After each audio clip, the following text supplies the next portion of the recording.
حضور صلی اللہ علیہ وآلہ وسلم کے ظاہری طور پر دنیا سے چلے جانے کے بعد حضرت ابوبکر صدیق رضی اللہ تعالیٰ عنہ کو خلافت کا منصب ملا۔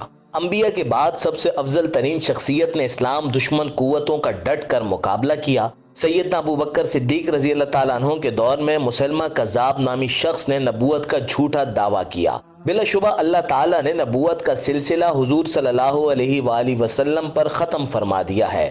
سیدنا صدیق اکبر نے مسلمہ کذاب کے خلاف جہاد کا اعلان کیا اور بھرپور مقابلے کے بعد اس فتنے کو ختم کر دیا۔ اس جنگ میں 1200 مسلمانوں نے شہادت پائی، جن میں جلیل القدر صحابی اور قرآن کے حفاظ بھی تھے۔ یوں سیدنا صدیق اکبر تحریک ختم نبوت کے پہلے امیر اور بانی بھی ہیں۔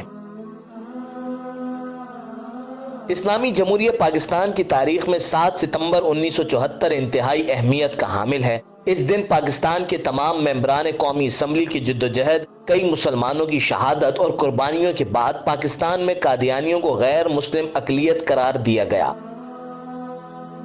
یہ کام آسان نہ تھا۔ تحریک ختم نبوت میں ہزاروں افراد کو جیلوں میں بند بھی کیا گیا۔ 1953 میں مولانا مودودی کو بھی قادیانی مسئلہ نامی کتاب لکھنے پر قید کیا گیا اور ان پر فوجی عدالت میں مقدمہ چلایا گیا۔ اس مقدمے میں مولانا مودودی کو سزائے موت سنائی گئی اور انہیں رحم کی اپیل کا حق دیا گیا، لیکن انہوں نے کسی قسم کی اپیل کرنے سے انکار کر دیا۔ بعد ازاں احتجاج کے بعد اس سزا کو عمر قید کی سزا میں تبدیل کیا گیا اور مارشل لاء کے خاتمے کے بعد یہ سزا ختم کر دی گئی۔ اس تحریک میں مولانا عبدالستار نیازی کو سزائے موت سنائی گئی، علامہ ابو الحسنات کو قید میں ڈالا گیا اور ان کے صاحبزادے مولانا خلیل احمد قادری کو بھی سزائے موت سنائی گئی۔ اس خبر کو سن کر مولانا ابو الحسنات نے کہا کہ میرا ایک خلیل ہے، اگر 1000 ہوتے تو بھی نبی کی نالین پر قربان کر دیتا۔ سابق وزیر اعظم شہید ذوالفقار علی بھٹو کے دور حکومت کا واقعہ ہے کہ 22 مئی 1974 کو نشتر میڈیکل کالج ملتان کے طلبہ چناب نگر کے راستے پشاور کے تفریحی سفر پر جا رہے تھے کہ ربور ریلوے اسٹیشن پر قادیانیوں نے ان طلبہ کو اپنے عقائد پر مبنی لٹریچر دیا۔ طلبہ نے اس پر شدید احتجاج کیا اور اسٹیشن ختم نبوت زندہ باد کے نعروں سے گونج اٹھا۔ طلبہ نے یہ لٹریچر لینے سے انکار کر دیا اور بھرپور ایمانی جذبے کا اظہار کیا۔ 29 مئی کو طلبہ کے اس قافلے کی واپسی تھی۔ واپسی پر ان کی گاڑی خلاف ضابطہ ربوہ اسٹیشن پر روکی گئی۔ منظم سازش کے تحت مسلح غنڈوں نے ان طلبہ کو بدترین تشدد کا نشانہ بنایا۔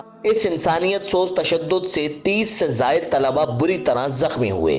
اس واقعے پر ملک بھر میں زبردست رد عمل سامنے آیا۔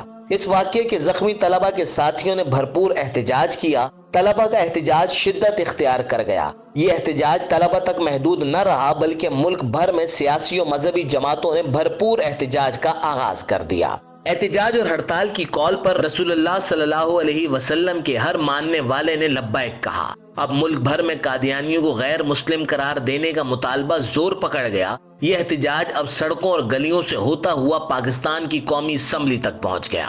قومی اسمبلی میں مولانا شاہ احمد نورانی، مفتی محمود، مولانا عبد المصطفیٰ اظہری، پروفیسر غفور احمد، نوابزادہ نصر اللہ خان اور دیگر کئی علماء اور ممبران اسمبلی موجود تھے۔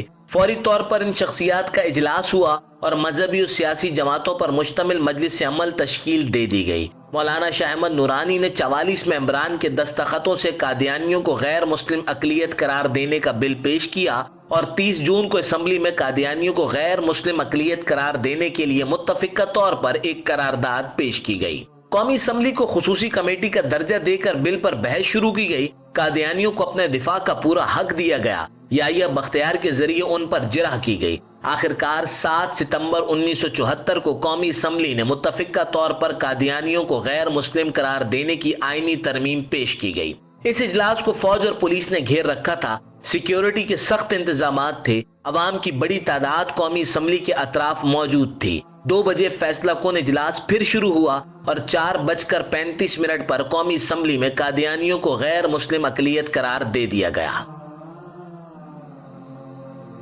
یوں 90 سال کی قربانیوں کی داستان لکھتی جدوجہد کو کامیابی حاصل ہوئی۔ پاکستان ایک عظیم ملک ہے جہاں کے قوانین کے مطابق اقلیتوں کو یہاں تحفظ کے ساتھ رہنے کا پورا حق ہے، لیکن مسلمانوں کے تمام مسالک کا یہ متفقہ عقیدہ ہے کہ نبی صلی اللہ علیہ وآلہ وسلم آخری نبی ہیں۔ یہی عقیدہ قرآن اور حدیث سے ثابت بھی ہے، لہٰذا نبوت کا دعویٰ کرنے والا کوئی بھی شخص یا اس کا کوئی بھی پیروکار مسلمان نہیں ہو سکتا۔ اور اگر وہ خود کو مسلمان کہتا یا ظاہر کرتا ہے تو پاکستانی قوانین کے مطابق یہ جرم ہے۔